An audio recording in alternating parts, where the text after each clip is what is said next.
কিয়ামত ততক্ষণ পর্যন্ত আসবে না, ততক্ষণ পর্যন্ত হবে না তখন যখন দেখবা এলেম উঠিয়ে না নেওয়া হবে। এলেম উঠিয়ে না নেওয়ার আগ পর্যন্ত কিয়ামত হবে না। সাহাবায়ে কেরাম প্রশ্ন করলো, নবী গো, কিতাবপত্র কোরআন সবই তো বাজারে থাকবে, এলেম কিভাবে উঠে যাবে? আমার নবী বলেন, কিতাবের পাতায় এলেম লুকায়িত থাকে না, এলেম থাকে আলেমদের সিনার ভিতরে। আলেমদের সাথে কবরে এলেমও চলে যাবে।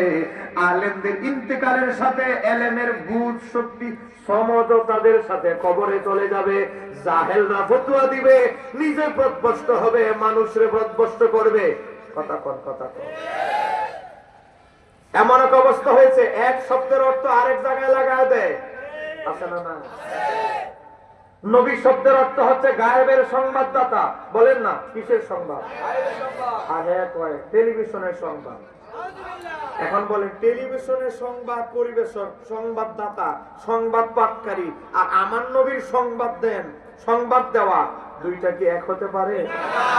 আমি কোন জামাত, বিএনপি, জাতীয় পার্টি, এনসিপি, নাগরিক পার্টি, কোন পার্টির দালালির জন্য এখানে বসি নাই।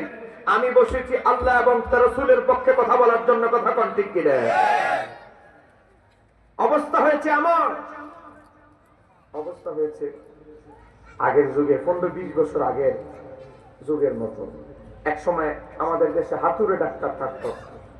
কথা কর না কেন? একজনের সাথে ভাইয়ের সাথে 3 মাস থেকে ডাক্তার এই গ্রামে এসে ডাক্তারি শুরু করে দিস। এখন কিছু কিছু জটিল রোগী আসলে বই খোলে,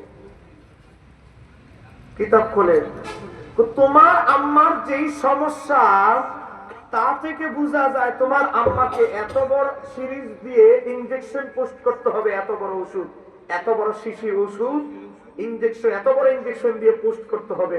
বেচারা বলে, এত বড় গরুর ইনজেকশন আমার আম্মারে দিলে তো মরে যাবে ডাক্তার সাহেব। আরে কি বলেন আপনি? ইহাই চিকিৎসা শাস্ত্রের কিতাবে লিপিবদ্ধ আছে। এক ছেলে কলেজে পড়ে, ছেলে বলে, কি বলেন আপনি, আপনার বইয়ের মধ্যে এটা আছে? আছে তো।